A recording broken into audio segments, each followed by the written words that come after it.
I did first the PPL because I had the money only for this.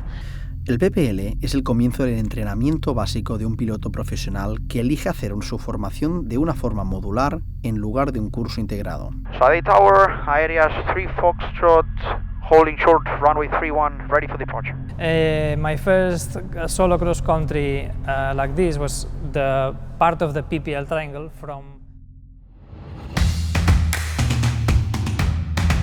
Descubre el proceso completo para convertirte en piloto profesional de aeronaves. Un recorrido emocionante de la mano de expertos en cada materia, instructores, pilotos en activo y alumnos. Desde cero hasta la licencia ATPL desvelaremos todos los misterios, contestaremos a todas las preguntas, volaremos, aprenderemos y disfrutaremos de la aventura. Porque ser piloto no es solo una profesión, ser piloto es una profesión de altura.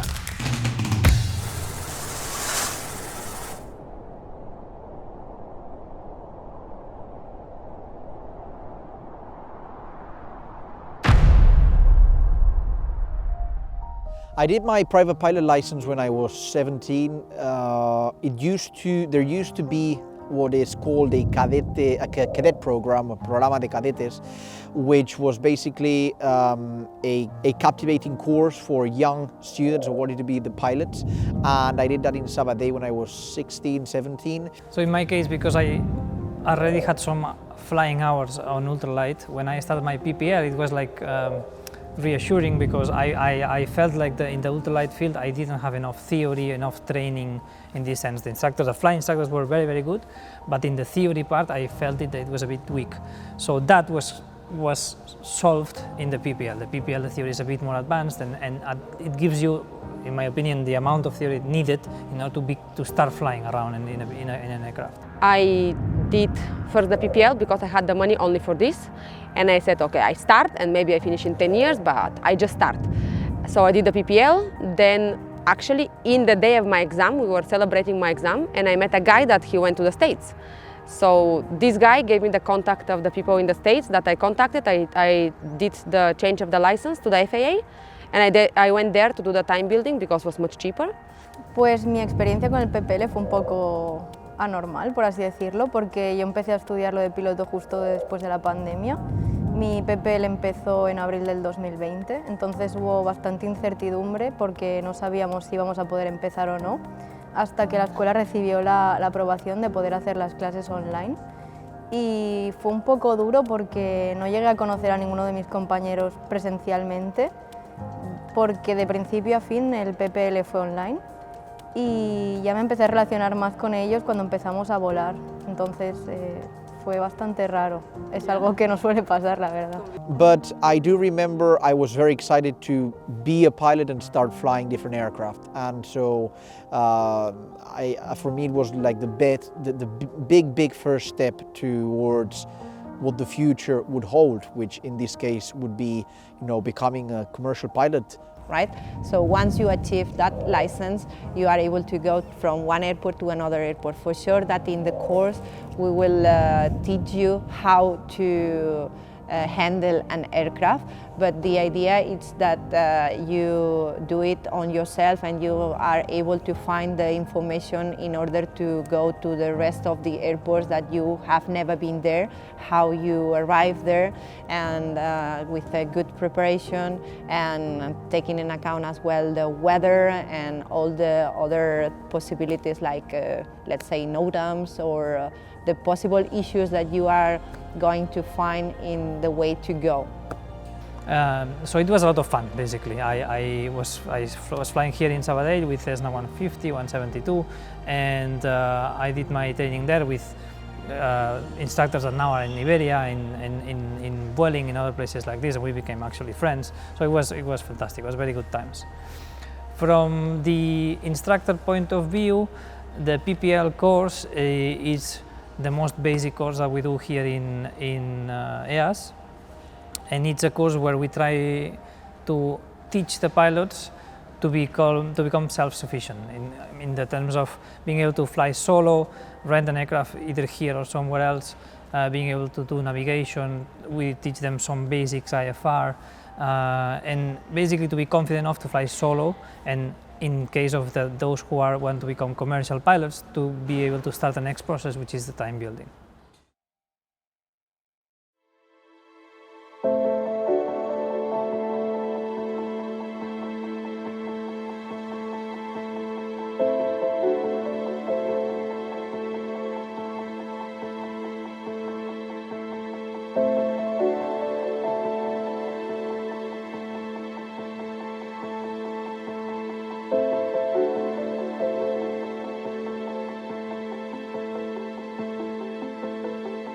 El PPL es el comienzo del entrenamiento básico de un piloto profesional que elige hacer su formación de una forma modular en lugar de un curso integrado. Este concepto es muy importante de destacar, ya que en el curso integrado, como bien se indica, esta parte está integrada en un único y completo pack, junto a todas las otras habilitaciones que iremos repasando a lo largo de la serie, como el multi-engine, la fase instrumental y el propio CPL.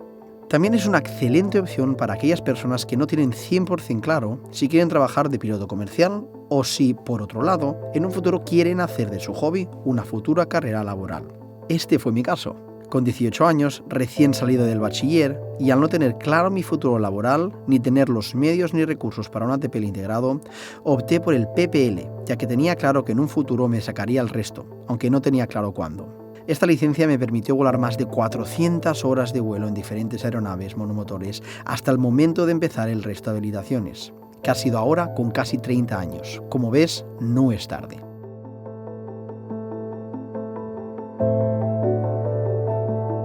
Aunque no puedes recibir compensación por volar, puedes compartir los gastos con pasajeros, y eso reduce la carga financiera. Fue así como hice mis primeras 50-60 horas de vuelo, volando con amigos, familia, amigos de otros amigos. Es una fase muy divertida. Por cierto, todas estas horas te sirven para tu time building, del que hablaremos en unos minutos. La gran mayoría de horas de vuelo time building las hice en EAS Flight, que forma parte del grupo EAS Global y que es patrocinador de esta serie. Con ellos he volado más de 4 tipos de aeronaves de aviación general, y es donde más he aprendido a volar. En EAS Flight también realizan cursos PPL, así como renovaciones Single Engine Piston y alquiler de horas para pilotos con licencia PPL y ULM. A nivel legal es importante destacar que según EASA y las autoridades nacionales de aviación civil, las tarifas de vuelo directo como combustible, tarifas de alquiler, tarifas de aeródromo y otras se pueden compartir entre un máximo de 6 personas a bordo, incluido el piloto. El periodo de validez de la licencia PPL tiene una duración de 2 años y como tal deberá renovarse cada 2 años. Para ello debe realizar 12 horas de vuelo con 12 tomas y despegues. De las 12 horas, una de ellas debe ser al doble mando con un instructor. Los requisitos para realizar el PPL son una edad mínima de 16 años con la autorización de los padres al empezar, 17 años a la hora de hacer el examen, y tener un certificado médico EASA clase 2. Para alumnos con pretensión de alcanzar posteriormente la formación a nivel profesional, se recomienda la realización directa de una revisión médica de clase 1 para asegurar que el paso de piloto privado a piloto profesional sea posible en cuanto a requisitos médicos. En el PPL se realiza una parte teórica de 125 horas de clase teóricas y finalmente 45 horas de entrenamiento en vuelo. En EAS la realizarás en una Tecnam P2002JF y en una P2008. Al finalizar el curso se realizan los exámenes oficiales, que son 9 de teoría, y un examen de vuelo PPL Single Engine Piston.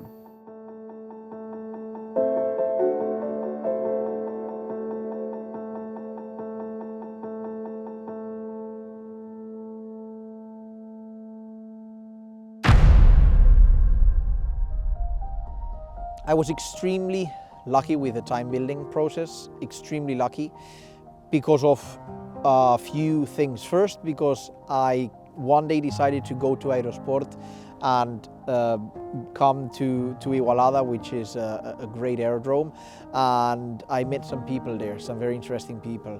And through that people, I met other people, and through that I ended up actually working at EAS Global. And that's what basically made my time building be a time building. Flying with EAS Fly, flying their dynamic WT9s, flying their Viper SD4s, just flying different aircraft that they actually have to rent. And so I did my time building with them. They do time building with lots of students that are doing their ATPL. Some of them are now flying in the airlines. And I have an extremely good memory from time building here in Aircat Fly. My time building was half in EAS Barcelona, where I was able to rent the Tecnam P2002, and I flew solo and I went all over Catalonia, some parts of Spain, I went to France, and even I was able to go to Italy, to Naples, and ferry one of the Tecnams to Sabadell. So that was a lot of fun, and then, but I was always, or almost always, flying solo in this sense. And then I used to rent a Cessna 172, and then I took my family, my friends, and I did this kind of shorter but more like discovery flights and things like this. So I did my time building in the States because it was much cheaper than to do it here, and initially I didn't know if the hours will count, but I contacted people in Florida and they told me that they are certified hours with the FAA, so I just transferred my license to FAA PPL and I went there for 2 months. Pues para mí la sensación de volar fue increíble. El poder hacer vuelos de 3 horas o un pelín más, que hacía bastantes vuelos larguísimos porque tenía que hacer muchas horas y al final eran solas y quería hacerlo un día, pues si tenía buena meteo quería hacer las máximas.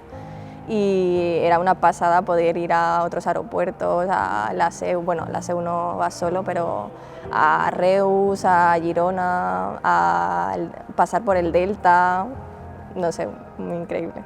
A mí me parecía como increíble poder ir a sitios que normalmente tardas muchísimo en llegar en coche y poder estar en 2 o 3 sitios diferentes en una mañana y al mediodía estar de vuelta aquí otra vez. Y sí, eso era muy guay. Pero bueno, yo en mi caso el time building lo hice casi todo bastante por aquí cerca porque intentaba hacerlo siempre por las tardes después de trabajar. Así que no tuve tampoco la oportunidad de hacer como vuelos muy largos, aunque algunos sí que pude hacer. I've done so many cross-country flights. I've actually crossed Europe with the President Mario whilst doing a ferry flight with the Viper SD4. So a lot of good memories, a lot of very intense flying, which is good. It wasn't the typical local flight or touch and goes, which also, but it was a lot of cross countries, and yeah, definitely it's been a really good adventure. And I actually have some hours. I think I have around maybe 300 hours of time building with them, so very happy.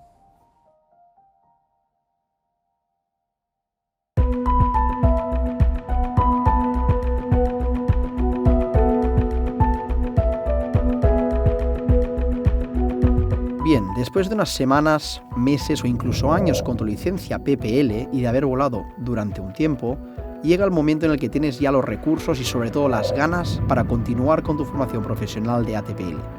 ¿Y ahora qué? Deberás de juntar una serie de requisitos a nivel de horas de vuelo y el tipo de horas realizadas. Realizar estas horas de vuelo se le llama habitualmente como time building o hour building, y es que se trata realmente de eso, construir horas, recopilar experiencia de vuelo hasta alcanzar los requisitos necesarios para saltar al siguiente paso de la formación. Repasaremos cada uno de los requisitos necesarios en cada uno de los siguientes episodios para cada fase de entrenamiento necesaria.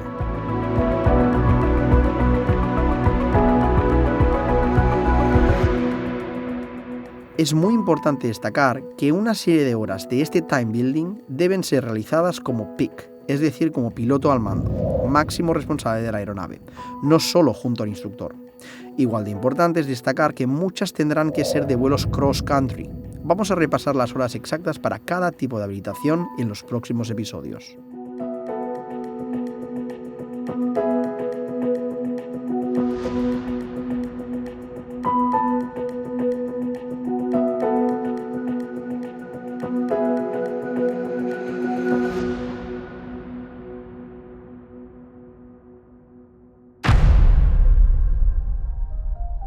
The first time I did a cross-country flight was during my private pilot license, and that was actually interesting because I remember going to Reus, if I'm not mistaken.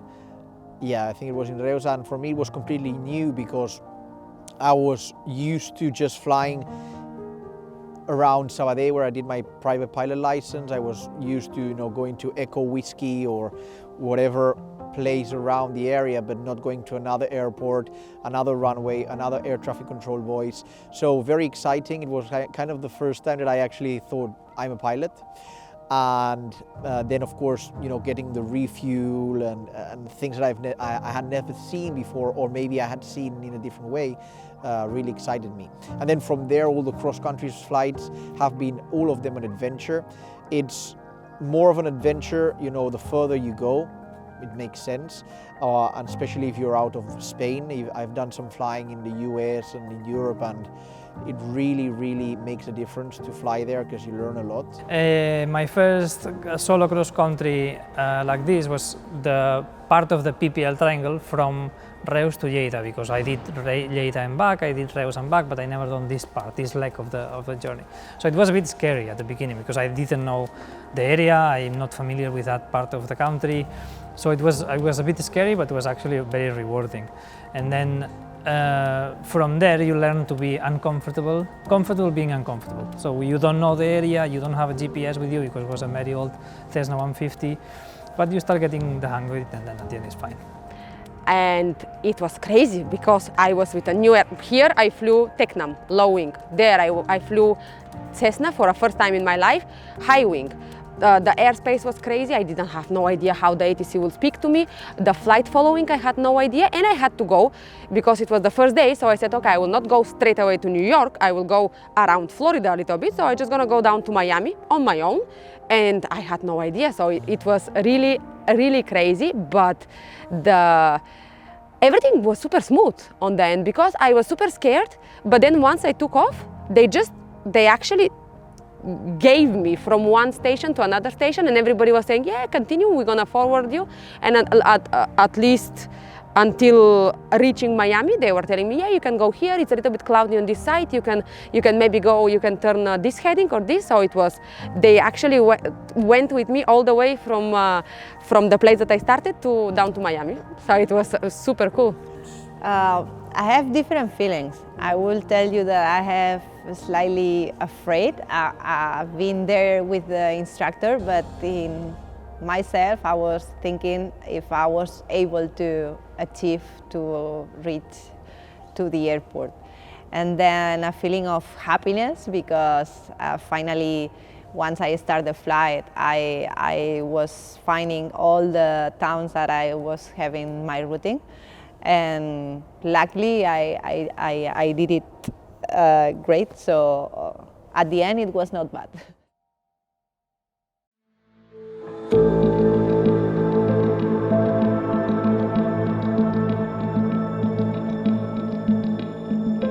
Como piloto, el primer vuelo que haces de cross country o vuelo de travesía es una fuente de nerviosismo y de mucho estrés. EASA proporciona una definición de vuelo de travesía o cross country como un vuelo entre un punto de partida y un punto de llegada, siguiendo una ruta planificada previamente y utilizando procedimientos de navegación estándar, aunque en ningún momento menciona que el punto de partida y llegada deban ser diferentes. Al respecto, vamos a acabar el episodio volando, que es la parte que más disfrutamos, ¿verdad? En este caso vamos a ver un ejemplo de routing visual que practicarás durante tu fase de vuelo inicial. En este caso vas a ver una parte del routing que realizamos previo a empezar el visual nocturno, una habilitación muy interesante que veremos en el próximo episodio de esta serie. Disfrutad del vuelo.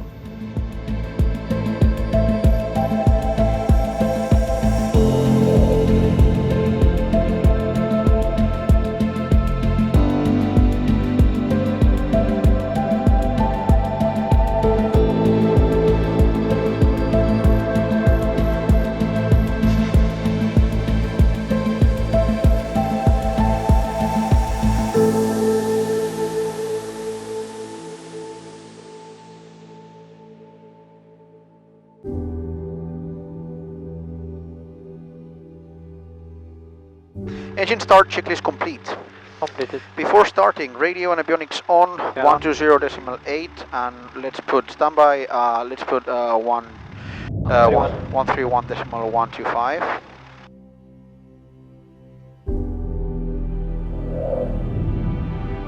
And today we are AES 3 Foxtrot, 3 Foxtrot. We are in Romeo 3, 308. parking 308. Hello again from the area QNH, transponder, and we're using runway 31. And we have a local flight, not a local flight, a visual flight to Girona. Okay? Yes, sir. So shall we close this or let's leave it open? Ida 3 Foxtrot, good afternoon, at Romeo 3, parking 308, ready to copy for a visual flight to Girona, eastbound departure. 3 Foxtrot, taxi holding point runway 31, wind 2203 knots, QNH 1027, stroke 7012.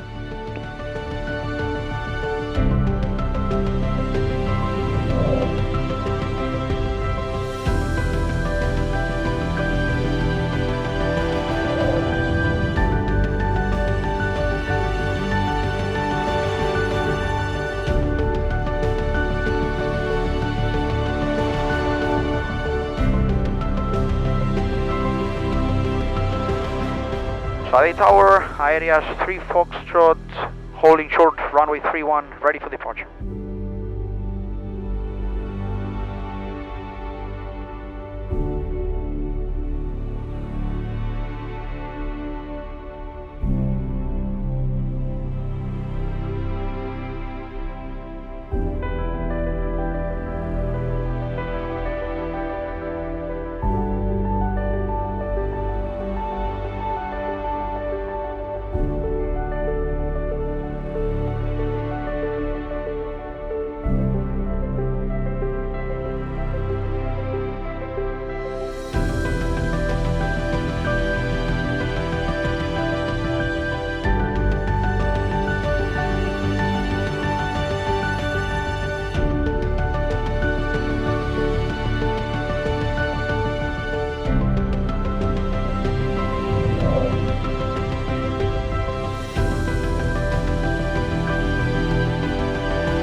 We're now in Granollers. It's 1559. You have here a timer as well. There it is. Clock if you need One exactly. Here we have it in local time 1659. So 1659 check. it. Perfect. So now the next point is going to be in Mataró. And it's going Mataró to in be 7 minutes. in 7 minutes.